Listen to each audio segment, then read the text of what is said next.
Good evening, team. I am Tara, your host, Est, with the most Est, obviously. And on the helm is Lawrence, if you would like to give him a shout and say hello. Hello. And he is going to be monitoring this here live chat.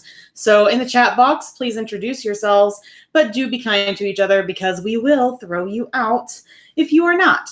Tonight, I would like to talk a little bit about self-care. You see, I was in the bath last night, and I don't take baths very often. I'm not a huge bath girl, but every now and again, I really, really need it, especially if I've worked out really hard and I just need to soak my muscles or whatever. So I was in the bath and I was thinking to myself, this feels really nice. And then the word self-care popped into my head. And I thought to myself, self-care. That is quite the buzzword right now. It's a word that I keep on seeing all over the internet, but it's also a word that I've seen in magazines over time, in books, and really just kind of in my everyday life. For whatever reason, it just keeps on popping up in lots of different places. I don't know if you guys are the same or not, but I'm not going to lie. I feel like more and more, it's a really strange catch-all term that doesn't make a lot of sense to me, or at least it didn't until yesterday. So Ngrams is a fun thing.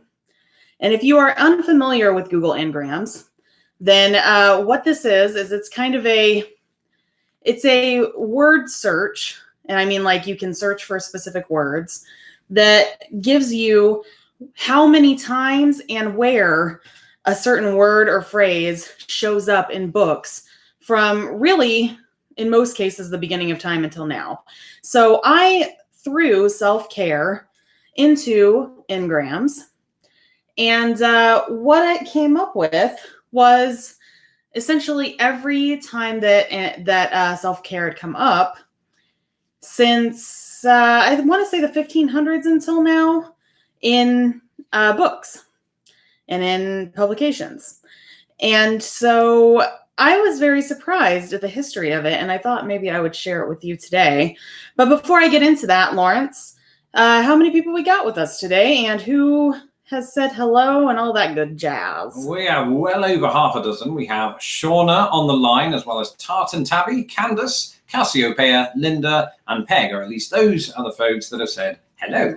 Well, good evening, all. And if you have not said hello yet, then be sure to do so in the chat. If not, if you're just lurking, that's okay too. Hello to you as well. So yeah, self-care, it's a really weird thing.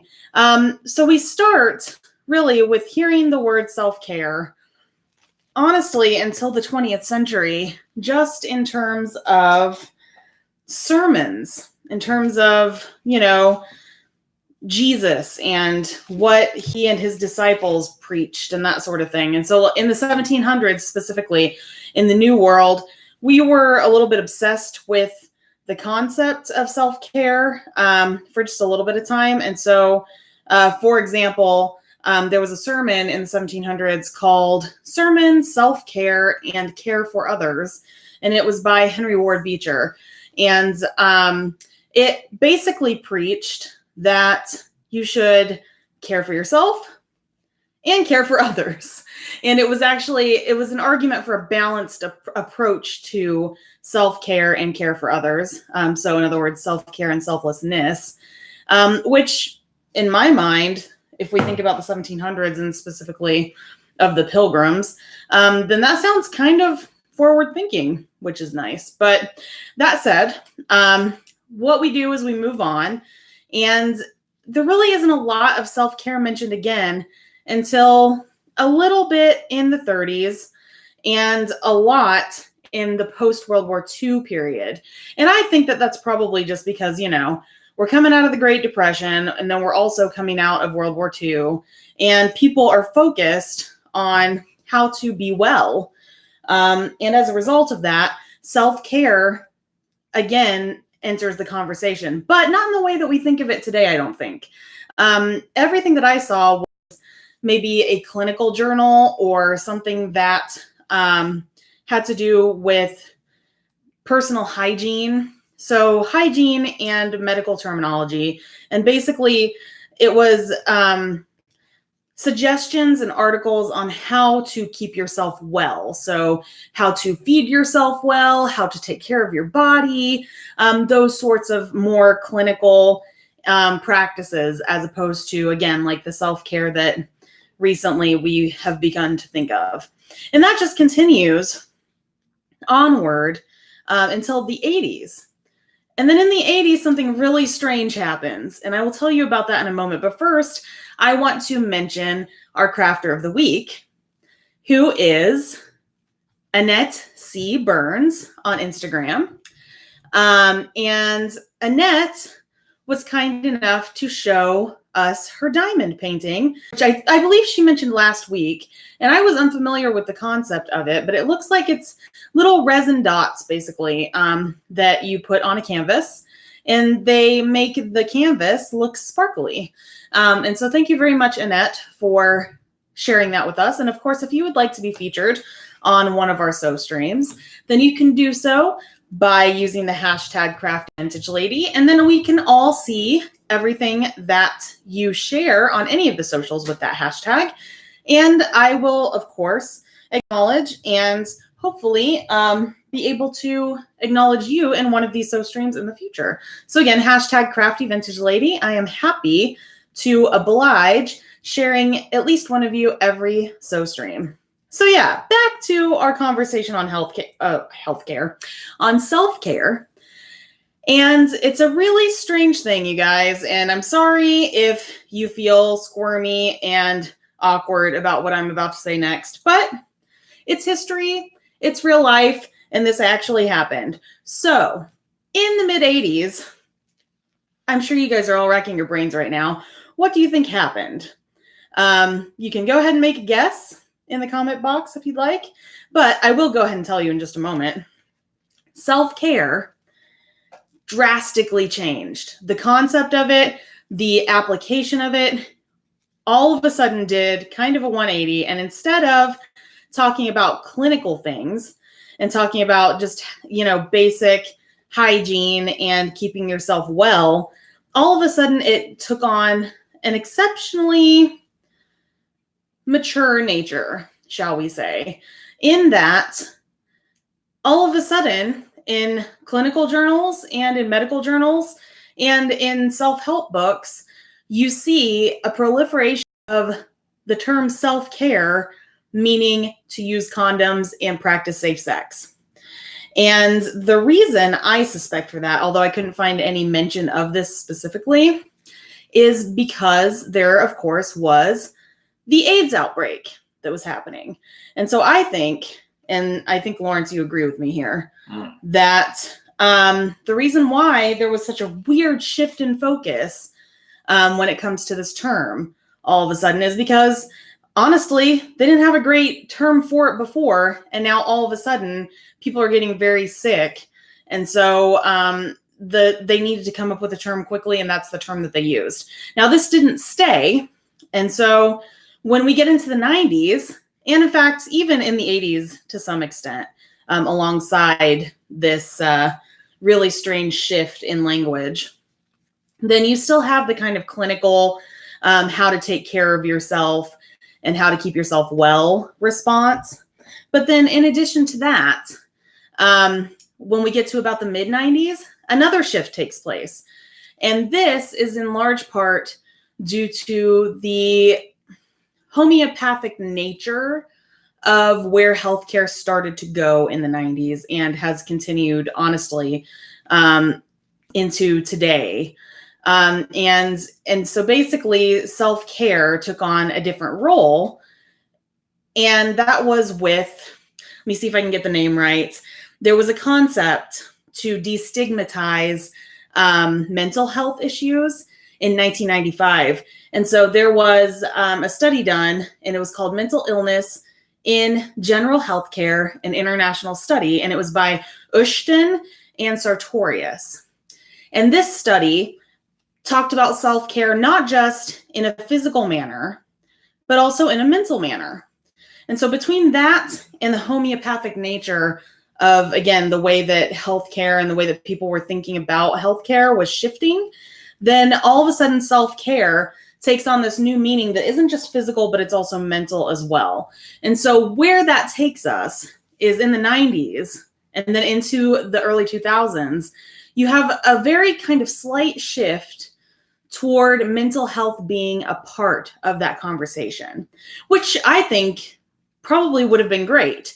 Except once you get to the mid 2000s, all of a sudden it becomes this crazy catch-all term, and self-help books kind of take over the narrative. So no longer are we talking about the physical side of things at all. Instead, it's just a random, crazy term for all kinds of different care. And I put that in quotations because honestly, I don't know whether or not things like indulging in your favorite donut should clinically be considered self-care, because that's not necessarily great for your body. It might be very good for your mental health that day, am I right? But not necessarily great for your body. And so, of course, fast forward another 10 years, 15 years or so, and here we are today. And so it becomes this catch-all term. Instagram makes it even weirder. And now here we are. And so back to yesterday, I'm in my bath. I'm thinking about self-care and what that actually means to me. And I realized I don't know. And there's a good reason for that.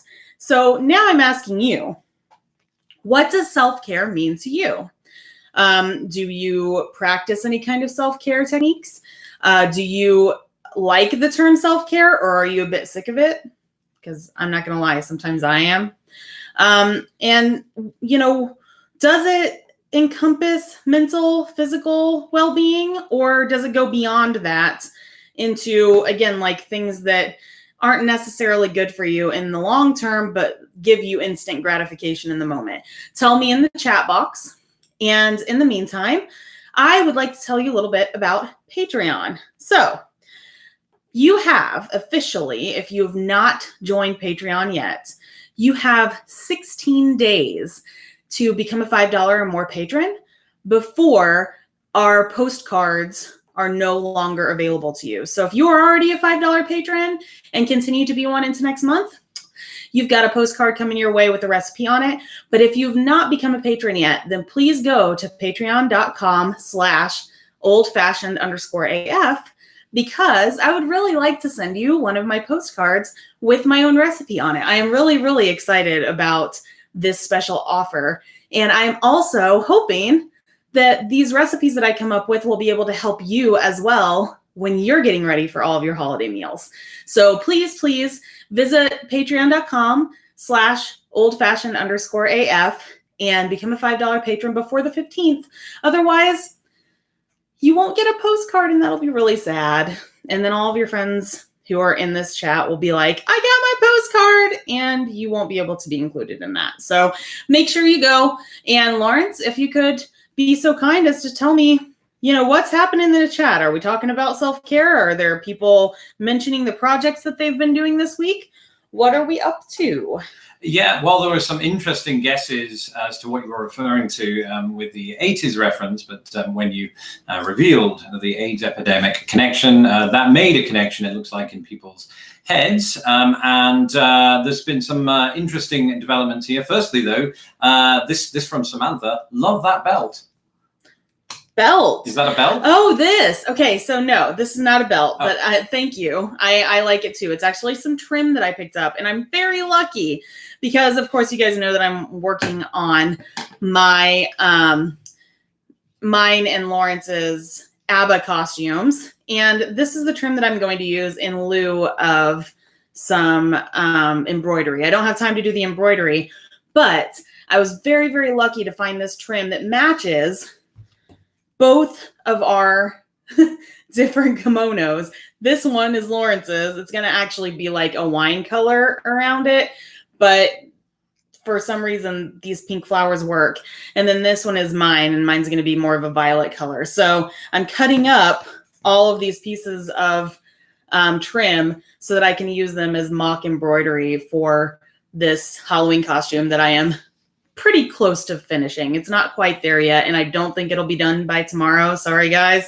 But it'll definitely be done by this weekend when we actually have to wear it. So that's really exciting, and thank you very much for the compliment.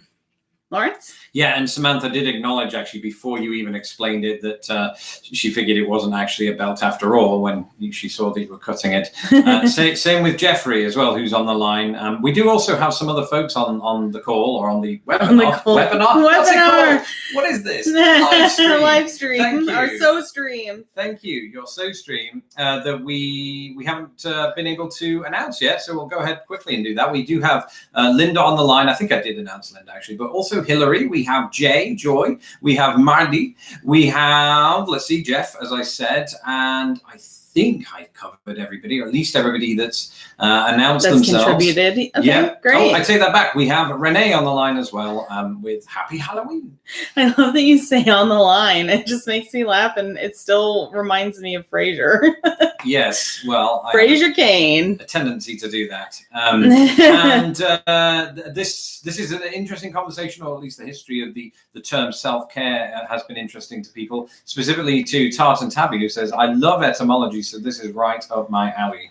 Well, I love Ngrams, and I'm not going to lie to you. If you have not checked out Google Ngrams, every one of you needs to go there and look up your favorite words, because I think of all of this stuff as, from a historic perspective. So I don't necessarily think about etymology itself on its own, but I like to contextualize things. And so it's kind of simple for me to use Ngrams as a jumping off point for my research, because then you can see, again, where a specific phrase or a specific word shows up throughout history in the written text. So it's actually incredibly useful, but it's also kind of a little bit addicting as well. So yeah, by all means, go and see Ngrams. You will absolutely love it if you are loving this chat tonight. What else we got, Lawrence?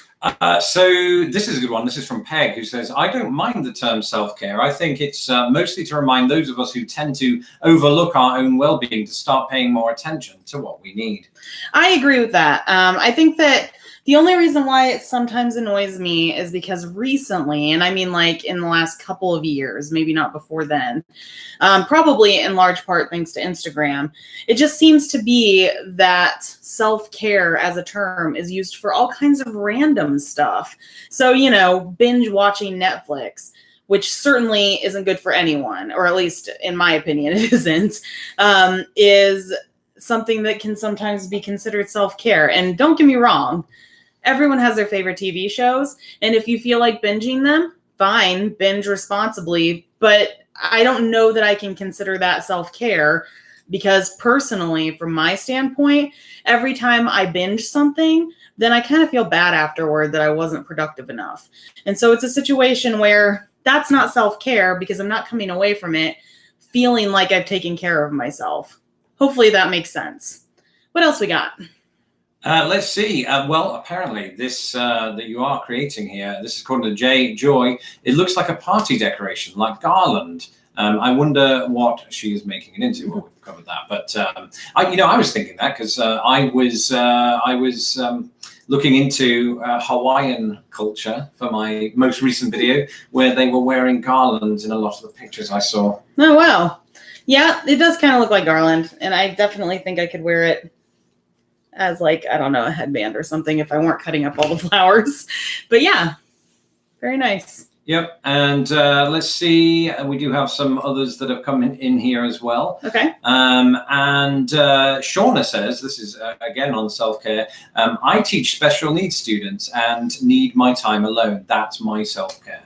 I think that totally makes sense. And as a former teacher, I absolutely feel you there. You can't be around those kids 24/7. And in fact, one of my favorite parts of the day was when I got to say goodbye to them at the end of the day and send them to their parents. Yeah, I feel you for sure. Anything else? Yep, Tartan Tabby says, and creating something that I do consider self-care, or is something that I consider self-care, because it is something that I do just for myself. It can really help when I'm having bad anxiety days. I agree with that. I think that creation might be one of the best forms of self-care for me as well.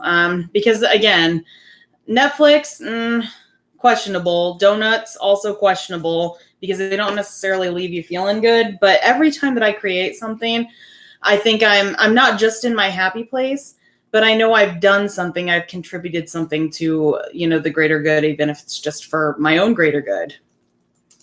Yep, and Marty says music and watching comedy is a big part of her self-care. Very nice. I think that makes sense. So then it sounds like, based on most of our suggestions and most of our personal experiences, that we really do embrace that sort of new concept of self-care where it is honestly just about making yourself feel nice, as opposed to, hygiene related stuff and making sure that you take, I don't know, a shower every day and wash your hair every few days, which is totally fine. I think that it's really interesting that language evolves like that. And I just wanted to share what I had found with you because it was just so astonishing. It was very, very surprising what I came across. Yeah, absolutely. And this is from Cassiopeia. I think the phrase self-care is overused and I cringe hearing it. I don't really practice anything considered self-care other than the basic hygiene, except, lose yourself in books. Books are, I think, perfectly reasonable as well. And maybe the problem is that, again, self-care has kind of turned into this situation of it could literally mean anything because it means a different thing to every person. I do agree with the overuse of it, though. Okay, and this is from Renee. Tonight, I'm watching you and making cupcakes for my daughter's class for Halloween. How I love it. Exciting! What are they going to look like? That's a good question. Please tell us in the comments if you haven't already. A nice long, I'm very much on board with this one. This is from Tart and Tabby.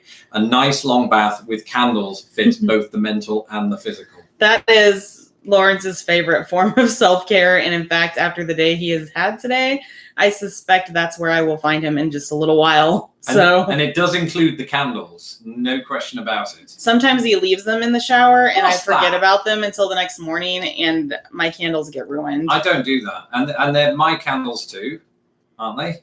I mean, I buy them, so. Okay, well, in that case, let's see. We do have some more here. I think, anyway, I'm just getting a little sidetracked. Oh, yeah, good question there. What grade did you teach? I didn't teach a specific grade as such, although my first ever teaching job, I taught English as well as fine arts, and that was for grades 6 through 9. But I was a performing arts teacher. And so I loved teaching, although I did teach at various points all the way from preschool all the way through 12th grade. My favorite was when I got the K through 8 jobs. I really like middle schoolers and I really like little ones. So being able to teach both is great. Great, and we are down to the final 7 minutes here, and I think we have some more questions. I may have overlooked some. Apologies if I have. But just put them in the comment box again and we'll find them. Yeah, absolutely. Keep them coming in. Are we nice and caught up at this point then, or? I think so, but I do want to add, and this is from Renee, red velvet cupcakes with orange-colored cream cheese frosting, yellow decorating sugar, and a candy corn on top. Oh, how cute. Well, good luck with all of that, and I hope that the class likes them. At the last school that I taught at, we weren't allowed to bring sweets in, whether they were made or they were bought. That was a new one for me. Generally speaking, in most of the schools that I've worked in, parents were allowed to bring like packaged goods, but they weren't allowed to make things, which I always thought was really sad. And we're all caught up. All right. So, now that we know a lot about self-care and we have talked about the history of it, I want to know what projects you're working on. As I told you before, all these little flowers are going to be sewn hopefully tomorrow onto our kimonos for our ABBA costumes. And don't worry, at some point, along with that green dress that I still haven't taken pictures of, we will do some photo shooting. Of course, no project is really done. And so I am still working on my apron so that I can do my 16th century costume shoot. And in terms of these, I have no idea what state our costume will be in, if I'm honest, because I haven't had time to go out and actually shop for things. So hopefully we will look more like ABBA and less like hobos with kimonos on. But we'll see what happens.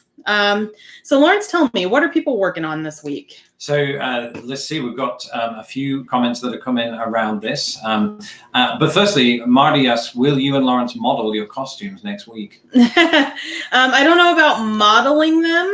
We will definitely get some pictures out at some stage, but you will hopefully be seeing a lot of live chatting and live messaging and all kinds of fun stuff on Saturday when we're out and about with Patreon. So when that happens, then Lawrence and I cross fingers as long as these costumes have come to fruition by then, which they should have done, because I've given myself some time to do that.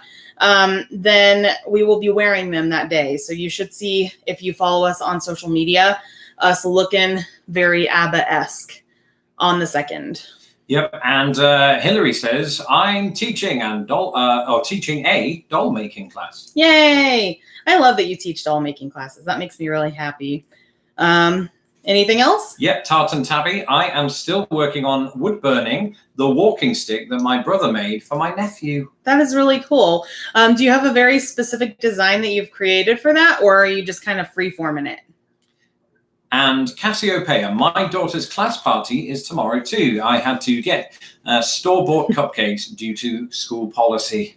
See, yeah, I don't understand that at all, because I feel like a lot of those store-bought goods maybe have more sugar and salt and all the things that are kind of bad for you than a homemade version might.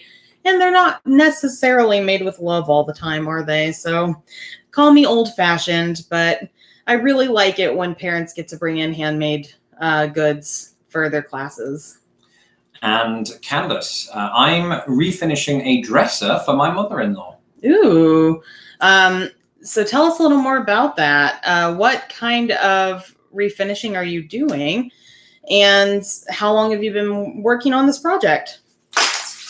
Oh my. Are you all right, Lawrence? Yeah, glasses fell off. Sorry about that, friends. Everything fell. My this phone, is live.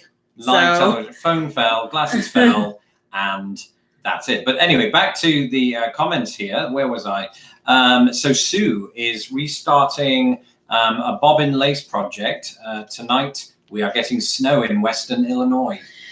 I think we might be getting that snow tomorrow, is what it sounds like from the weather forecast. So stay tuned. I might be not going pantsless this weekend, as I was planning on doing for this ABBA costume. So we'll see what happens. Yes, and where was I? This was a good one. The fact that Tartan Tabby is, her nephew drew on it, and that's why she's wood burning over his designs. Oh, I see. So wait, are you trying to cover up a mess, or did you actually ask him to draw the designs on there and then you're like creating them in wood burn? And it has been said by Tartan Tabby that I do indeed need that long bath tonight. It's seeming more and more like you're not alone. And there is also snow in eastern Iowa. What's with the snow? It's Goodness. October. Yeah, I don't think it snowed in October that I can remember as a Midwesterner since I was a kid. I remember I was at a Girl Scout function at some point in the 90s because, you know, that's what people do when they're girls and Girl Scouts. And I think we were trick-or-treating, and I remember it was so cold that it started snowing and we were out in the woods. And so we took plastic bags and put them around our feet because nobody was at all prepared for the manic, crazy last-minute snowstorm that happened. And we are down to the final few seconds here. Just to quickly mention that Candace says it's a stand-up chest of drawers. I'm going to paint it as well as distress it. I have been working on this for just a few days. Great. Well, remember, use the hashtag Crafty Vintage Lady and share it with all of us on any social media you choose. I will look at all of them. And I suppose that wraps it up for us, right, Lawrence? That does indeed. That brings us to the end of the half hour. So well done, everyone, for bearing with me, and have a good week. Yeah. I will see you next week, 8 p.m. Central. And hopefully, in the meantime, you will visit the Patreon page and become a patron before it's too late to get your recipe card. Have a wonderful week. Have a happy Halloween tomorrow. And I shall see you next week. Bye. Bye.